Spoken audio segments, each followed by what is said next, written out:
Hey everybody, how's it going? Thanks for joining me this afternoon. I am Auron MacIntyre. Before we get started, I just want to remind you that The Blaze is launching a new show, Rufo and Lomez. These are both great guys who have been on the show before, guests on the show. Chris is, of course, one of the most important conservative political activists out there today. And Lomez, or Jonathan Keeperman, is an incredibly important guy pushing the idea that we need right wing culture, right wing literature. These are two minds that you really want to hear from. So check out their new show on Blaze TV, Rufo and Lomez. You can check it out today. All right, guys. So there's a lot going on here that I want to talk about today. The first thing that we're going to be addressing is, of course, anti white hatred. It didn't go anywhere. It's, of course, right back where we thought it would be. The Economist has issued a article talking about the insidious nature of wanting to have white children. That's right. White children are the most evil thing that the left can imagine. And they decided to do the old mask off. We really hate you and want you to die out. We hope your bloodline goes away. They decided to just, put that in a whole article and make it sound demonic if you as a white person want to have children. We also have seen that the elections in the United States are increasingly dominated by different ethnic tribes. We actually have in the Midwest, we have areas like Minnesota where entire elections are being decided by blood feuds between imported Somalians kind of going to warfare against each other in these elections. So we'll talk about that dynamic. And I also want to talk about a pair of announcements from Donald Trump today, which attempted to address a serious issue, especially that of housing, but really missed the mark. Donald Trump was talking about 50-year mortgages, and I don't think he got the response that he had expected. We'll dive into all of that. Before we do, guys, let's hear from today's sponsor. Everyone knows that college is a major investment, so it's really important to do your research. You want to find a school that shares your values, but who has the time to dig through all those college websites? Well, today I've got great news for you. There's a free, easy-to-use resource that does the work for you. It's called ChristianCollegeGuide.com. This online directory of over 250 Christian colleges and universities is a one-stop shop. ChristianCollegeGuide.com lists all the basics such as acceptance rates, tuition costs, and academic majors. But here's what makes this resource truly special. ChristianCollegeGuide.com will show you the school's faith commitments, its campus policies, and its spiritual life. All the info that you will need to find the college you can trust. This is the definitive college guide for Christian higher education, and it's completely free. So if you or someone you know is considering college, go to ChristianCollegeGuide.com to create a free user profile and start today. It's ChristianCollegeGuide.com. So we've got a lot of stories today. Let's dive right into it. Now, this is a long piece. We're not going to have time to go through the whole thing. We could have made it the entire episode, but there's too much else going on. So we're just going to have to look at the intro here. But in the tweet that announced the story from The Economist, it specifically said that the idea of that we should have more white babies is itself insidious. It is insidious for people to have children if they are white. That was directly the announcement from The Economist. Let's take a look at the article itself. It says, "Make America procreate again." Among the MAGA fertility fanatics, tech bros and religious conservatives have joined forces to boost the birth rate. Now, you would think that people having kids is just good, right? Like that's kind of a good across the board. There should be nothing objectionable about the idea that we should have children in the United States. But of course, this is the most horrific thing that the left can imagine because they don't want you to have children. They want to import a slave class of people. They have no interest in you continuing to exist because they want to replace you. And they'll tell you right here. Uh, in the article, it says, ordinarily, Tim Adkins, a trucker, sleeps in the back of his vehicle. But on the warm night at the end of March, he checked into a hotel in Austin, Texas. He was dressed up smartly, white linen shirt and chinos, hair brushed forward in an attempt to mask his receding hairline. On his wrist, he wore a yellow paper wristband. This accessory was meant to signal to the people he'd meet that evening that he was single, open to dating, and most importantly, looking to procreate a lot. Yeah, that's kind of the normal thing. People who are single want to get married and have kids. That's pretty normal. It's not a weird thing unless you're a radical leftist. I'm 32 years old and I haven't had any kids, Atkins told me. We were sitting next to each other eating a dinner of roast chicken and broccoli in the auditorium of the Bullock, Texas History Museum. It was the opening ceremony of NatCon, a 2-day conference that's tasked itself with gathering the brightest minds in the world in search of new solutions to the global fall in birth rate. The 200 strong crowd was full of self-proclaimed pronatalists, those who believe that people, at least people like them, should be having more children, and that if they don't, society, or at least as they know it, will collapse. There's a lot of weird parentheses there, right? Like, so first you have NatalCon, right, which is put on by my friend Bennett's Phylactery on Twitter, and he has run this event, I think, for a few years now, at least one, but I think he's had multiples. And Kevin Dolan, is his real name. He's been on the show many times, and his whole purpose is to get people to have children, right? Like that's the whole point. We are not having enough children.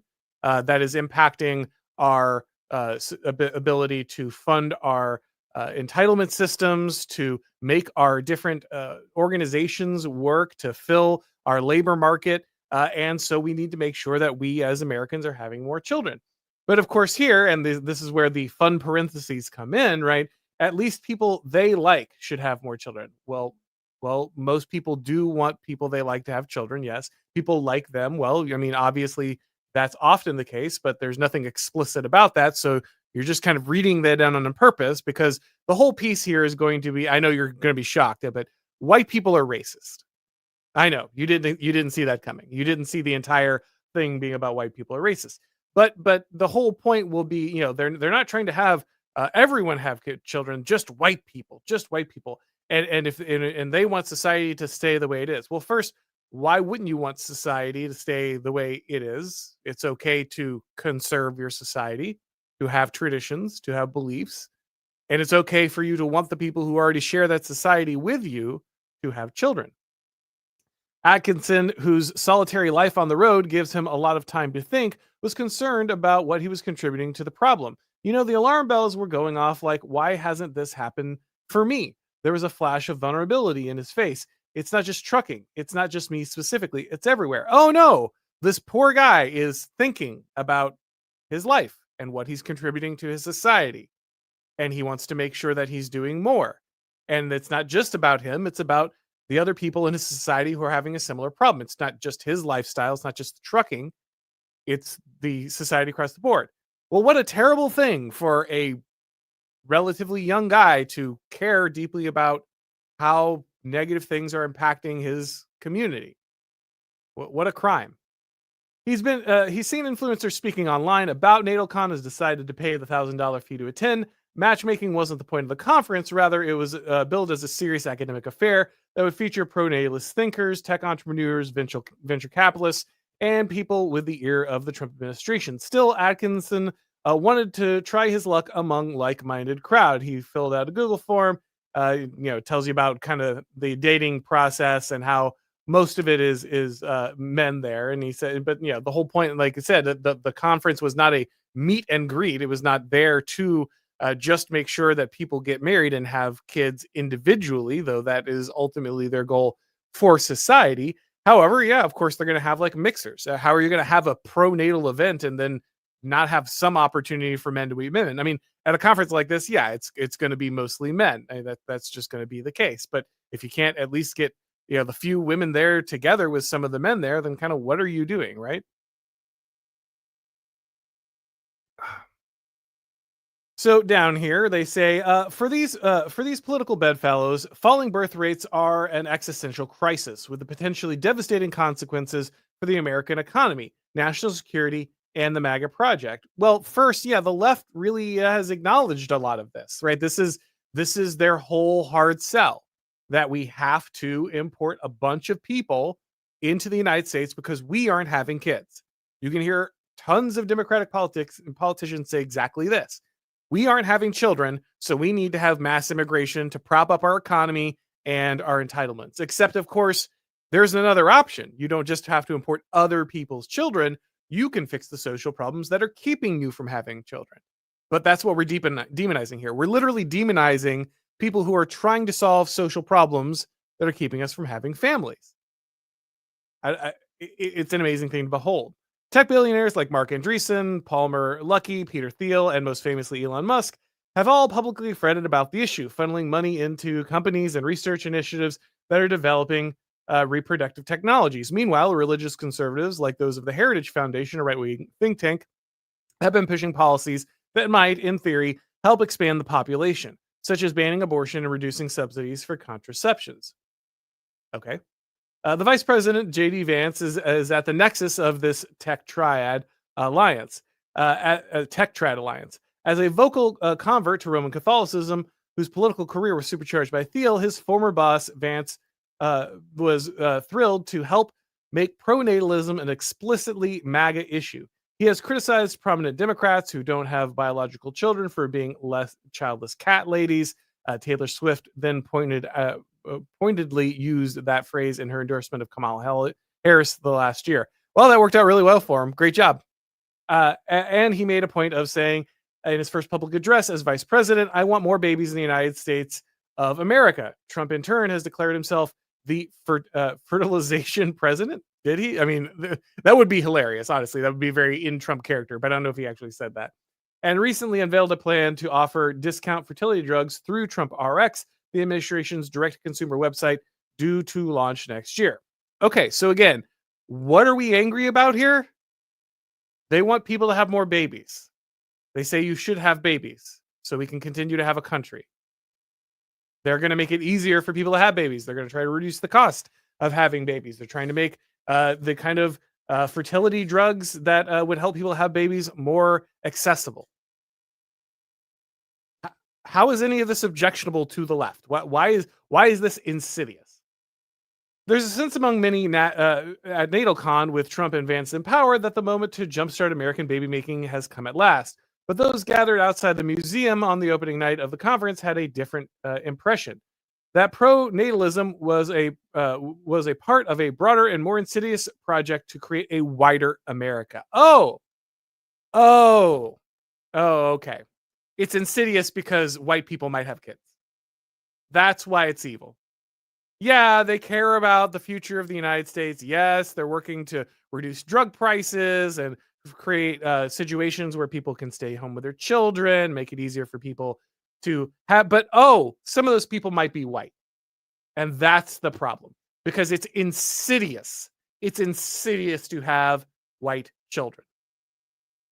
Yeah, if you have more people in America have children, it will be whiter because white people are still the majority in America. That's how people having babies works. But The Economist hates white people. It hates white babies. It doesn't want people to have children. They are interested in ethnic cleansing. That's what they support. And so if you, white American, would like to continue to have children, you're insidious. A group of protesters, their faces mostly covered, gather in the museum courtyard. Nazis off our campus! They screamed through a megaphone at a conference attendees streamed in. One side read eugenicists with the word natalist crossed through. So if you want to have babies, you are a Nazi. You are doing Nazi race science if you would desire that Americans have more children. And this really just lays it bare, right? This just lays it bare. Every white baby could be a Nazi. Whiteness is something that is inherently fascist, right? Nazism is sitting in white DNA. So we got to get rid of the white people so we can get rid of the Nazis. Because, they're the eugenicists. That's why you got rid of them. Get rid of all of them because they're the eugenicists. Like they're saying it plain as day. Like I don't know what else. I keep having to hear there is no great replacement theory. There are no attempts to push white people out of the United States. I don't know what you're talking about, except for the articles explicitly stating that every white child is an atrocity. Saying that if you want to have white children because you're a white person and that's how genetics work, then you are somehow a fascist and you deserve to die. Because remember, that's what Nazi means. And that's why it's so horrific that we had the entire conservative incorporated apparatus stop after Charlie Kirk's death and scream, actually, we do have a bunch of Nazis in our movement, and we're going to stop everything we're doing to deal with them. They just validated stuff like this. These people want you dead. It's very clear. They're in no way hesitating to let you know. Atkins didn't mind being heckled. I've been called a Nazi at least 500 times in my life, he told them with a shrug. He didn't see what all the fuss of pronatalism was about. The message is simple: go have babies, and the left is going nuts. And of course, he's exactly right. He's exactly right. Globally, birth rates are falling. Recent analysis by The Economist suggests that if the current trend continues, the world population is likely to peak at 9.6 billion in 2065, then tumble. It is even possible that it might stop growing in the 2050s and never exceed 9 billion. America currently has a low fertility rate of 1.6 children per woman, meaning that it is well below the replacement rate of 2.1, the standard estimate of what's required to keep a population stable. But it is still more fecund than Europe or Asia, parts of which are reckoning with the fertility rate of 1 or less. So we admit right here that there's a problem, that this is a problem, and that it's global, and that multiple places are trying to encourage this. China is trying to encourage people to have more children. Japan's trying to encourage people to have more children. Several, I believe Sweden and Norway are having different programs to encourage people to have children. So this is not just American, and it's not just white. It's everybody. But if you try to solve this problem in the United States, you're a white supremacist. In many ways, falling birth rates are a symptom of something positive. The more pregnancies are planned and more women are exercising agency over their lives. Well, that's an interesting way to frame it. So the more agency women have over their lives, the more likely your civilization is to not have babies. And if your civilization doesn't have babies, then it ends. See how if you actually just reason through the premise, like they just state this as if this is just a good. Okay, well, no, this is positive. Okay, but if you just reverse your logic, like if you think about the thing you're stating as positive and you don't just assume it's a positive, if like women having agency isn't the singular goal of your civilization, and you actually deconstruct what you're saying here, what you are saying is women having agency reduces the fact that it reduces the chance that your civilization will continue. That's actually what they're just saying here. Now, I doubt that's a message they want to send. It may not be the way you actually want to think about this, but it is the way they framed it. If you actually look at the frame they laid out, I don't think that's the argument you want to make, guys. I don't think that's actually the premise you want to build upon. But the consequences of population decline are uncertain. Actually, they're pretty certain. If each generation is smaller than the previous one, there could be fewer workers to shoulder the burden of caring for the elderly and receiving public debt. AI might compensate for a fall in the number of humans, but it's impossible to say how much. Yeah, there's a pretty common trend throughout history, right? You don't want growth just for the sake of growth. But ultimately, a civilization is either shrinking or it's expanding.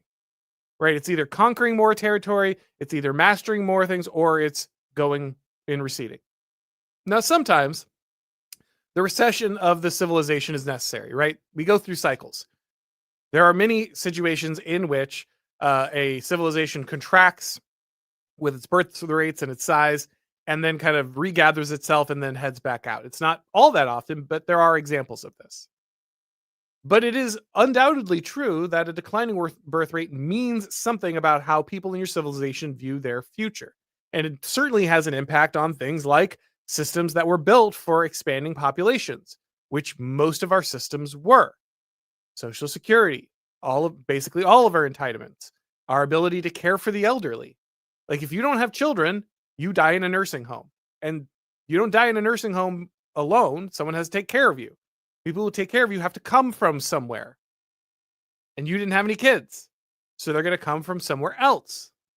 So to care for the elderly, you're going to import a bunch of people who aren't from here by necessity. That's how demographics work.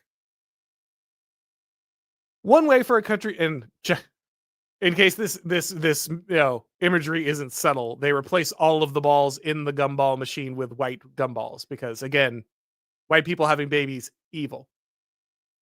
One way for a country to deal with a shrinking population is to let in more foreigners. Yeah, bing, bing, bing, bing. There we go. It's all about mass immigration. It's all about demographic replacement. It's all about the great replacement. It's all about ethnic cleansing. That's how you fix this problem. You can't have babies. We can't be encouraging people to have babies, especially white babies. No, the whole point is to bring in new people. And this is the argument across the board. Don't encourage Japanese people to have more Japanese children. Import non-Japanese people into Japan. No, don't encourage Americans to have American babies. Import more non-American people into America. The solution is always the same. It's never encouraging people, changing living conditions, addressing economic problems. It's just replacement, replacement, replacement, replacement. Populist parties and leaders, particularly in Europe, often marry anti-immigration sentiment with pro-natalist ones, arguing that natives having children is the best way to preserve national identity and culture. Why is natives in scare quotes?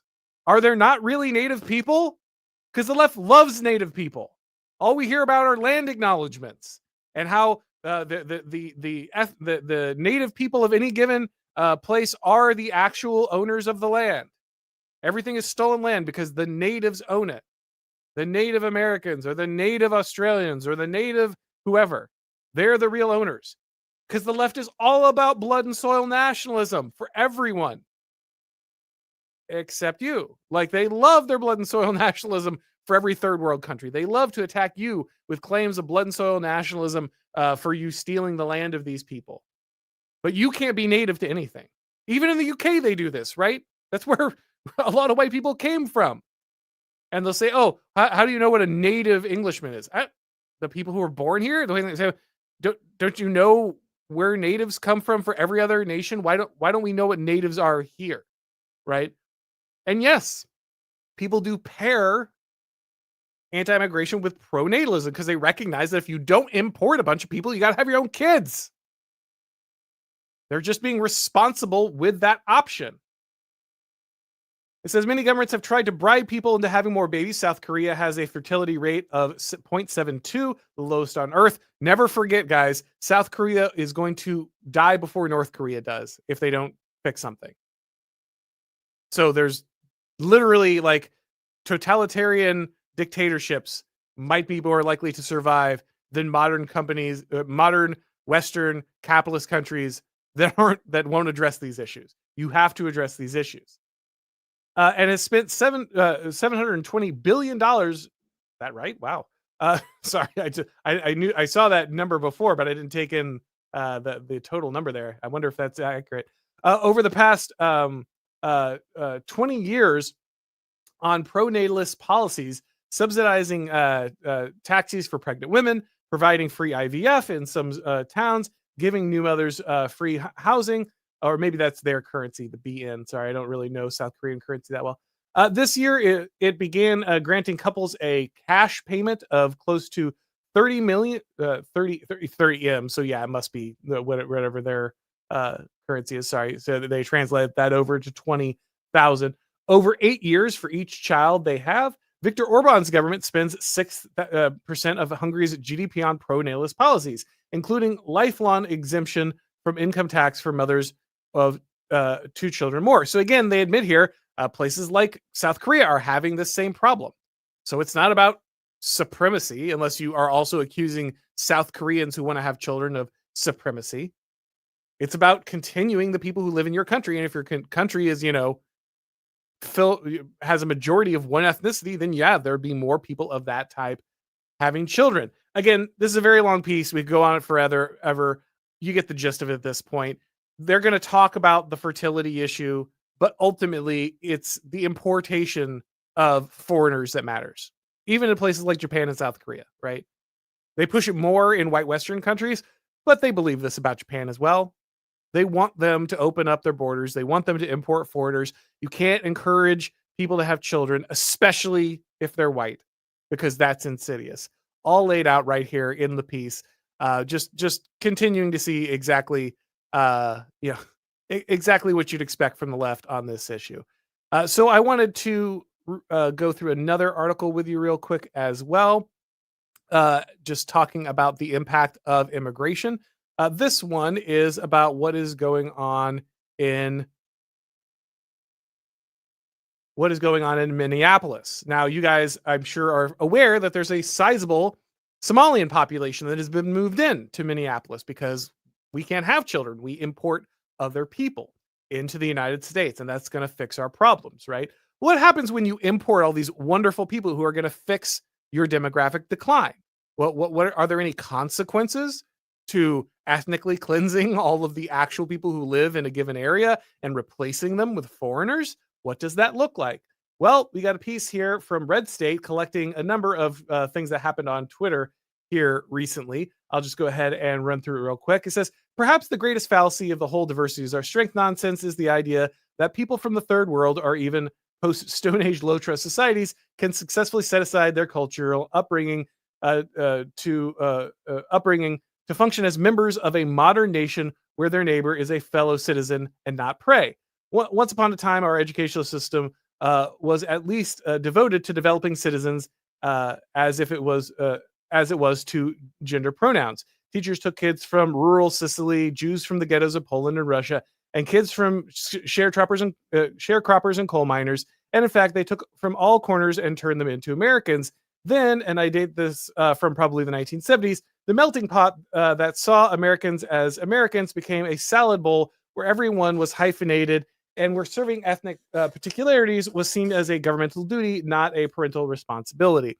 Now, I'm going to say this. I do like the gist of this article, but I would disagree with some of that history. Yes, there in many cases they were more successful than assimilating some of these populations, but it was far from easy. It was actually quite fraught with a number of issues in many cases, especially with, say, the German community. You had different parts of the United States going in and actually taking German children out of the houses of their parents because they were so famously determined to hold on to their ethnic identity and their own language. You had these situations where we actually interred like some Germans during World War II because we were worried that they hadn't properly assimilated the United States and they might be a threat. You know, this is, of course, we tell the story about the Japanese because that's racist, but we also did it with Germans. That's not racist. Why? Well, because white people are bad.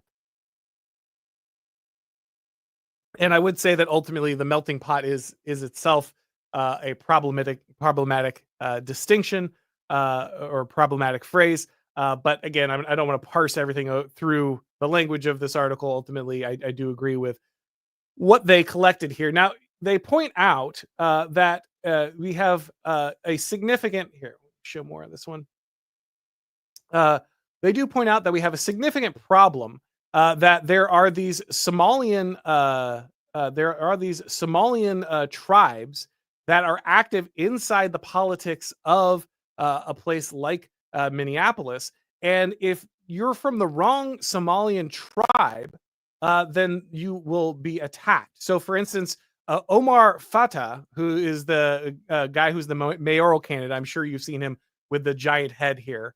But he's famous for waving Somalian flags and all of these different things, referring only really to the interests of Somalians.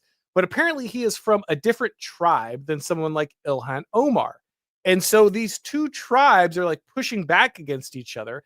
And the mayoral races are in many ways being dictated by which one of these tribes ends up being most dominant. So like one tribe will back one candidate, one tribe will back the other. You're betraying your Somalian tribe if you ultimately support the wrong candidate.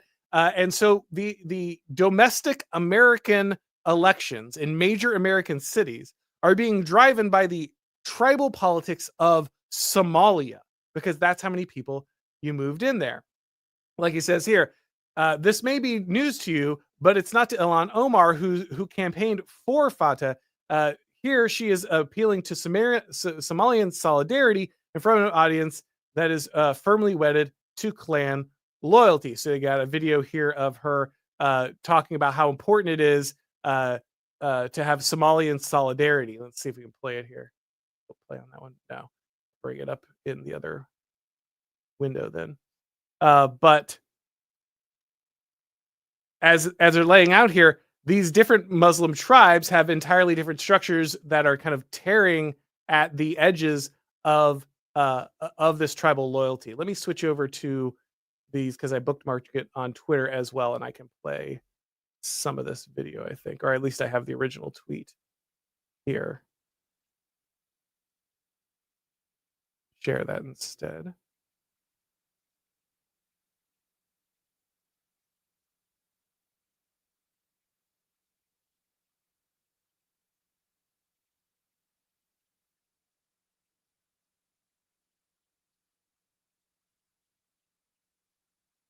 All right, so this was the original tweet that came out from the report. So a significant number of Somalians in Minneapolis didn't vote for the ethnic Somalian candidate, Omar Fatah, due to Fatah being part of the Darude clan rather than the Hawaii. I'm guessing at all of these.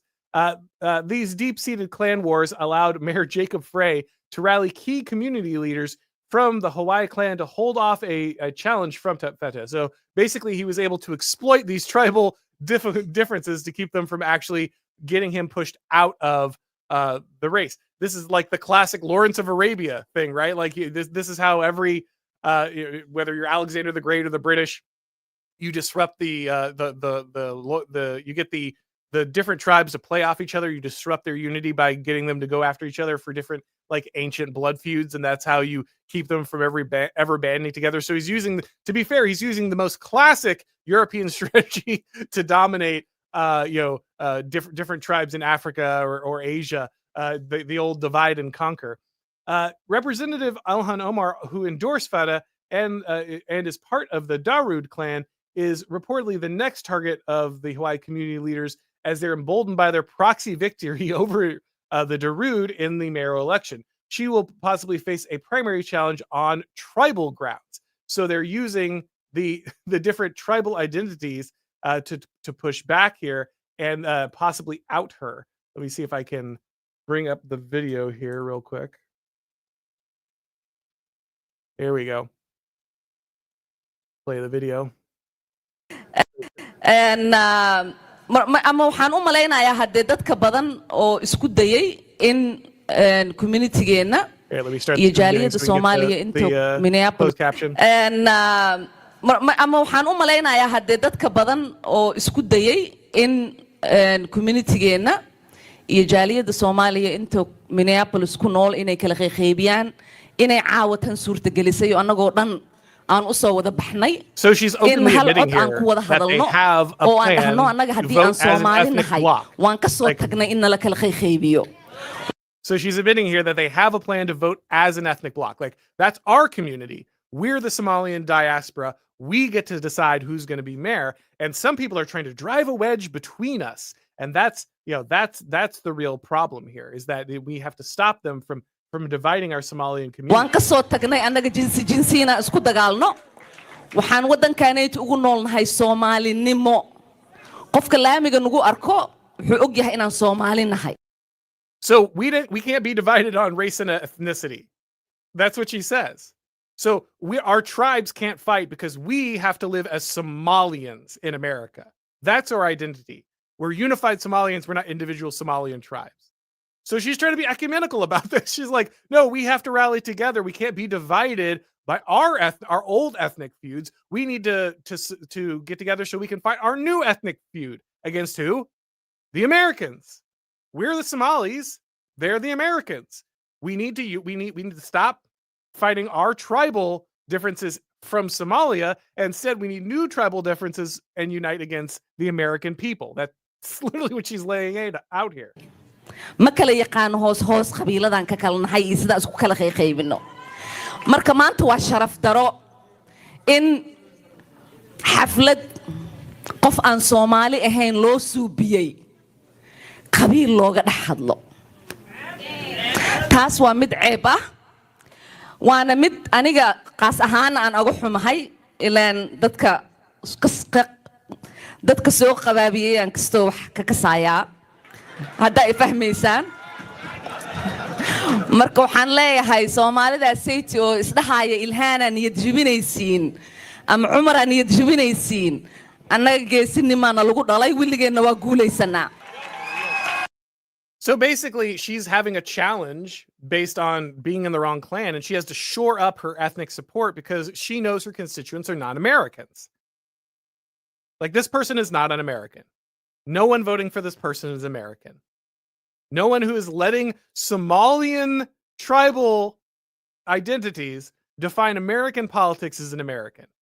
And in fact, she even thinks the Somalian tribal loyalties are a problem because she wants to be the candidate of all Somalis. So she has to stop this challenge from other Somalians by saying, oh no, anyone who pushes back against us is attacking the whole Somali community. We have to avoid these tribal differences because we have to unite against the actual Americans.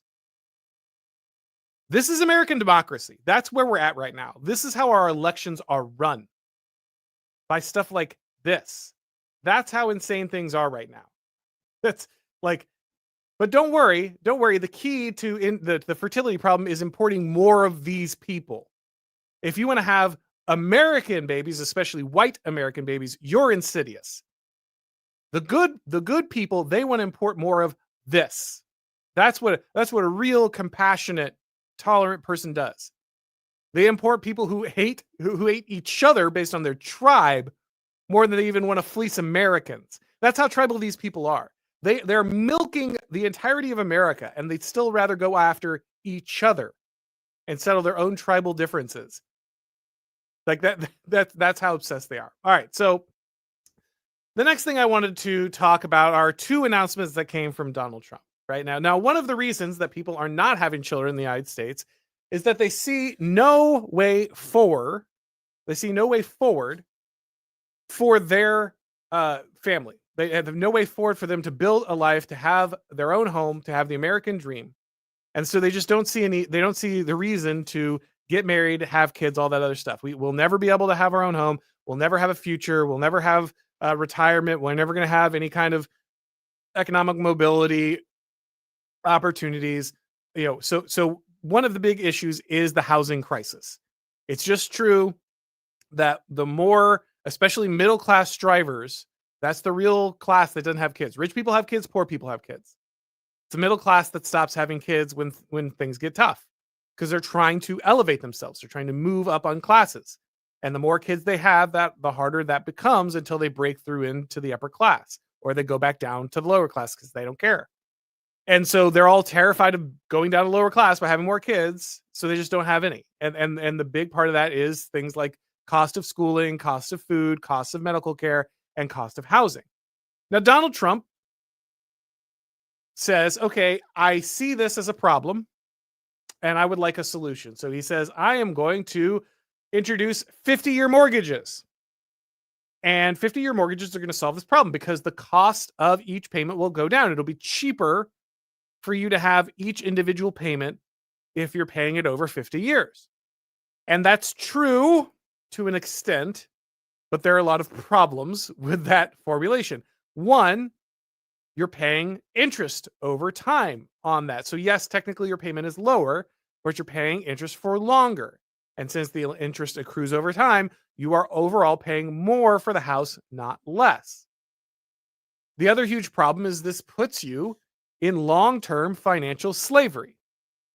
50 years, let's say you buy a home in your 30s. Like you make it to 25, you start saving up enough money for down payment, you buy a home at 30.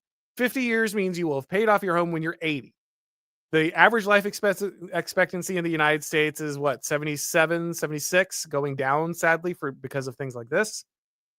So the average person would not live through paying off their mortgage. If they got a mortgage at 30 and they had a 50-year mortgage, they die before they paid it off. They literally will die in debt slavery. They will never own their own home. That means that they are peasants. This is basically feudalism without any of the benefits. Like at least a feudal lord, you may have had to he owned the land that you lived on, and you had to kick up something to him all the time. But at least he, protected you from Vikings. Like at least there was some kind of reciprocal relationship. There's a noblesse oblige to you. And now we're talking about, oh no, you'll never own anything. And you don't even get any of the benefits of having, the protection of a medieval lord. at the end of the day. In fact, they're going to import the Vikings and tell you you're a bad person for not loving that the Vikings are taking over your town, taking over your politics, right? So this did not go over well, right? Like Trump even put out like this kind of stuff where, oh, the 30-year mortgage from Roosevelt and then the 50-year mortgage from Trump. No, that's not a good thing, Trump. Like you don't want to brag about that. Like this is just the most boomer mentality possible, right? You're not addressing the underlying issue. Let's just leverage people more. That's the solution. More debt, more subsidy, longer duration of loans, right? I remember when mortgages were 20 years on average. Now they're 30, and now we're talking about 50. Same thing happened with car loans. Used to be you had a car loan for 2, maybe 3 years. Then it became 5. Now it's 7 in some cases or more. We're extending these not just the amount of credit, but the periods over which we extend that credit in the hopes of trapping people in debt longer, making them a slave to usury, and making sure that they can never live on their own. And we're not addressing any of the underlying issues because there's a huge problem here. If you give everyone a 50-year mortgage, guess what? There'll be more people with 50-year mortgages trying to buy a home simultaneously. Guess what that'll do to the price of houses? They'll go up. They'll skyrocket. You're inflating artificially the cost of houses by creating this type of mortgage. In fact, mortgages already do that. The way that we offer home loans already increases the price of housing because the more credit you make available to people to buy homes who otherwise would not have money to buy homes, the more you increase the demand. The more you increase the demand, the more you increase the price. What you need are supply solutions. So how do we fix the supply problem? Well, one thing we could be doing is reducing the number of people here by deporting immigrants. Immigrants take up a lot of housing, especially low-income housing or starter homes that young people would involve themselves with. So one solution would be the mass deportations that Trump promised us. If we had 30 million, 50 million, even possibly less people in the United States, we'd have way more empty houses. And we would have the price of the houses go down. We're now at the point in many places, I live in Florida, where there's lots of immigrants, and in many places, these homes are bought up by 4 or 5 immigrant families living together. They all go in, they all get the house, and then they each like basically live in one of the rooms of the house. So you have several families all living on top of each other. So yeah, one illegal immigrant probably couldn't get the home, but 5 of them can afford it because they all pool their income and they just live on top of each other. That reduces the amount of houses that are available to the average person. You could also do things like stop investment companies in the United States from purchasing homes. It is very clear that corporations, investment firms are buying up large amounts of residential real estate and turning it into rental properties because they don't want people to buy homes. They want them to rent homes, which is functionally what you're doing anyway when you get a 50-year mortgage because you're never going to own the home. You're just reducing the price. Now, don't get me wrong, you're still better off eventually having a descendant own the home than nothing. But we can solve this problem in many ways by freezing out these corporations and these investment firms from buying these homes. Or also, you can ban foreigners and foreign companies and foreign investment from buying land in the United States. Why can China own anything here? Why can a Chinese national or a Chinese corporation own one scrap of land? And they own a lot. Why are we letting them do that? Like, if China is like one of our greatest threats across the world, why are we letting them buy land, buy houses in the United States? Why are we letting their corporations buy these things? Run them out of here. So there are a lot of options. There are a lot of options that you can use to address this issue. And the worst possible one is a 50-year mortgage. Because all young people are hearing is, you're going to be in debt forever, don't bother. As a guy with a 30-year mortgage, let me tell you, it's already very annoying how long I'm going to be paying off my home. The idea that if there was another 20 years at the end of that, I would just die without ever owning my home is insane. And that's exactly what you're offering as a positive to young people. Like they're not going to see this as a positive. Now, there's also another thing that Trump announced recently, which was the idea that he's going to issue a $2,000 stimulus check to middle and lower income people from the tariff money that he has accumulated. Now, don't get me wrong. In many ways, buying votes is a successful strategy. I've said this out loud, right? Like buying votes in a democracy is the most effective strategy that you can select in a lot of ways. So there is some good politics about just sending people a check with your name on it before an election. So in that way, I get this. But at the same time, this does not solve the inflation problem. It only increases it, right? Like one of the big reasons why people can't afford things right now is because inflation is too high. It continues to grow. Their money becomes less and less worth anything. So there's no point in saving. There's no point in keeping that money out of the system because any money you don't spend is just going to drop in value. So you can play the game in the stock market to keep your money from losing its value, but otherwise there's no way to avoid this fact. And that's why housing and everything else keeps going up. Food, these like direct living costs are the first things to get hit by inflation. Medical care, education, food, housing, right? If you send everyone a $2,000 check, you're going to create more inflation. You just are. Now, again, maybe that's what you got to do for the election. I again, like I said, as someone who's just said very plainly that buying votes is the most effective strategy, I'm not going to turn around here and hit Trump for theoretically buying votes. I do have to say though, at some point we have to get off this insane train.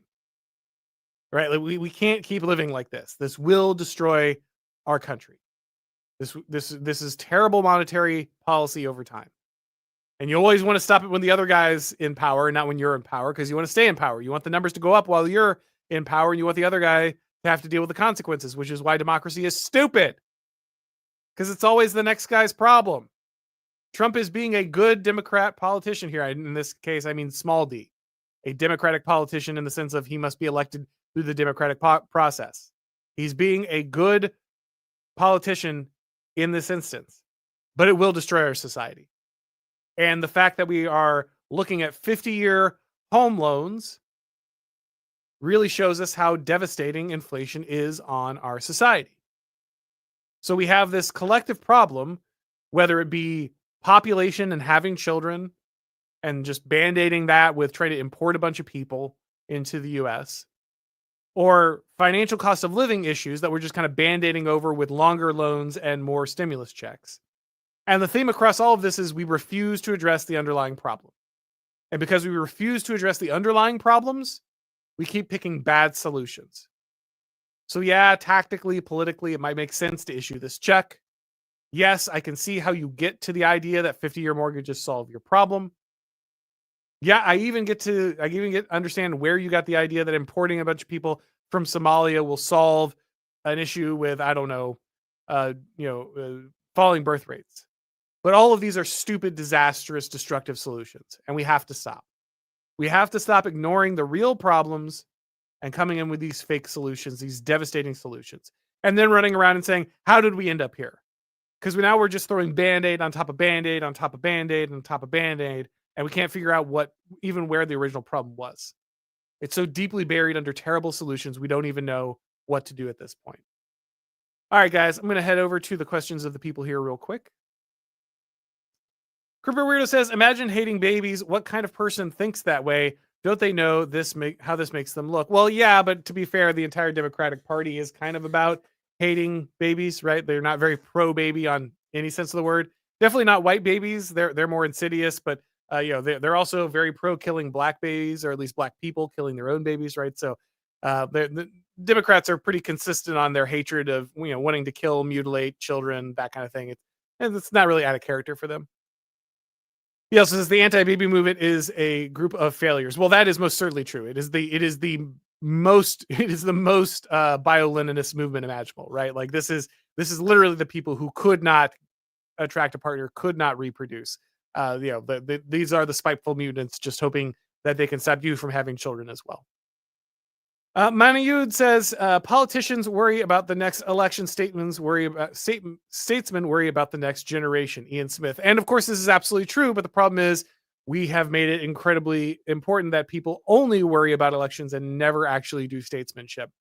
These are the incentives of democracy. Until we change that, we're just going to keep getting what we're getting. Elijah Timon says, remember in 2022, hyper-progressive California, the Dems' Abundant Birth Project specifically gave $1,000 a month to pregnant Black women. They want children, just not your families. Yep, again, a very good point. The left is more than happy to funnel funds to other ethnicities, and make sure that they receive funding to have children. It really is just, as they said there, it's insidious when white people want to have kids. That it really is what they care about. Now, again, I do think that they also push abortions for Black children. So I think they just kind of give Black communities money no matter what, whether they're going to kill their babies or have their babies. That's kind of just as long as they pay off that voting block. That's what matters. So the left knows how their bread is buttered, no matter how much Republicans keep pretending that it's about the issues or principles. They know that ultimately it's about delivering money to their coalition on side, no matter what they're actually asking for. Cripper Weirdo says, I do be like that, Mr. MacIntyre.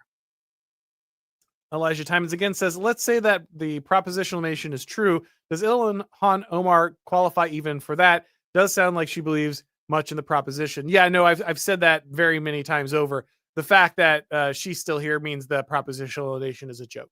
She doesn't believe in the proposition, and not only is she in the nation, not only can she vote to decide the leader of the nation, she can hold power as an elected official inside the nation. There is no propositional nation. Anyone telling you about the propositional nation is a liar. It just does not exist. If it existed, she would not be here. Therefore, it doesn't exist. Joe McDermott says, I feel Trump calculated that he can't offend the boomers and wanted to protect real estate values. So he throws us crumbs while ignoring the deportation agenda. Yeah, let me think about that for a second. Yeah, there's probably some level of truth in that. I don't know that he's entirely ignoring the deportation agenda, but Trump knows that a strong economy wins elections. And he knows that most people think the economy is strong when the numbers go up. This is the wrong way to think about this, but he is politically correct that it looks popular in the short term. Again, democracy has bad incentives. Trump is right about the optics and what would motivate people to vote and how people view short term what is good. But he's wrong that ultimately these are long-term solutions. But I can't hang that around Trump's neck specifically because ultimately it is very hard for him to get some of these things done because of the judges and whatnot. And he's just taking the path of least resistance. I think if he could get the mass deportations done without having to break 1,000 court orders and basically start a civil war, he would. But he can't. So he's like, okay, well, what else can I do to be popular? He knows that deportations are popular, but he can't get them done right now. So he's trying to do something else. Again, I would prefer that he stayed on the deportations and take what it got done. But I'm just saying practically, I'm just trying to put on my objective political analysis hat. I think that is the strategic move here. I don't think it's necessarily that he just doesn't want to do the deportations, but the deportations have been found difficult and left untried. And then let's go back to what we know is easy. Jack up the boomers, retirement accounts and their real estate values. That's always going to make people feel like you have a good economy. We may not like that. I certainly don't. I've made many arguments about why that's stupid and wrong, but it does work. And I do understand how he got there. So I'm not going to pretend like I don't get the logic behind it. Jay Warville says, got called a commie on X because I don't believe disadvantaging the majority of people is worth a few small people being able to take the advantage of 50-year loan. Again, yeah, 100%. A lot of people running around saying, well, you don't agree with this solution. You want socialism. You want communism. And you can just go pound sand with that stuff, man. You can just go pound sand with that. Nobody's buying that at this point. And then we got McDermott saying, why doesn't Trump give us a $2K in tax cut instead of a $2K check? Because people feel the check more viscerally.